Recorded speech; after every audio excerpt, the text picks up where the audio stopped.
A motu proprio is a document issued by the Pope on his own initiative and personally signed by him. When issued by the Pope, a motu proprio may be addressed to the whole Church, to part of it, or to some individuals. A document issued motu proprio has its legal effect even if the reasons given for its issuance are found to be false or fraudulent, a fact which would normally render the document invalid. Its validity is based on its issuance by the Pope by his own initiative, not upon the reasons alleged. The first motu proprio was promulgated by Pope Innocent VIII in 1484.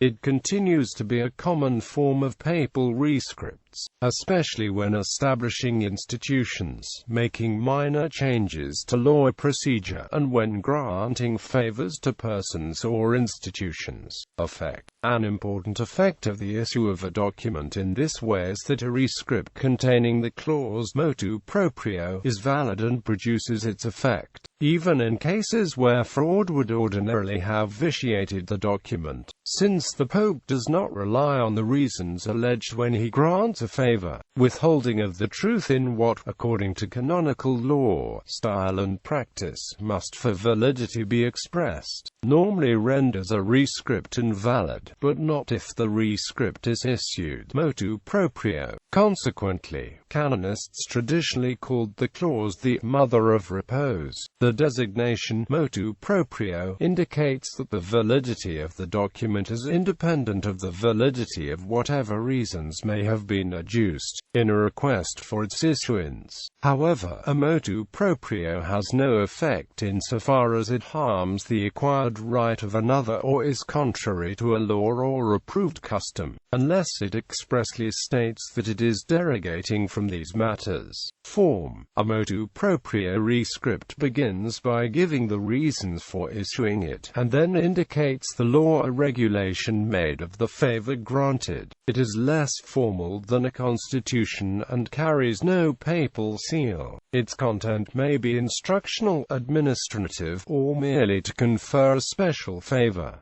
Notable examples: Tra le Sollecitudini, issued the 22nd of November 1903 by Pope Pius X on the topic of music to be used during Mass. Bonum Sane, issued the 25th of July 1920 by Pope Benedict XV on the topic of world politics.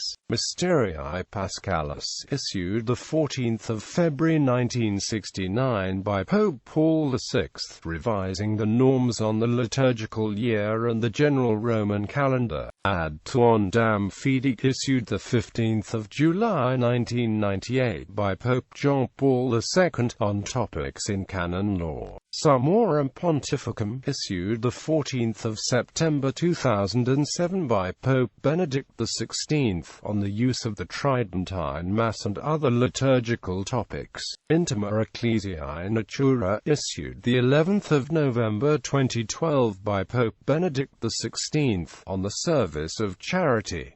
Other uses of the phrase motu proprio. More generically, the Latin phrase is used to indicate of his own accord, and is thus similar to sua sponte. It is used very rarely in legal opinions in the United States. The better-known term sua sponte is preferred. As it relates to a monarch, the term motu proprio describes the condition of a royal decree being made expressly on the sovereign's initiative, a practice more usual in some nations than in others. The term proprio motu is used to refer to a decision by the prosecutor of the International Criminal Court to initiate an investigation into a situation without a referral from the Security Council or a state party. This power is granted by Article 15 of the Rome Statute.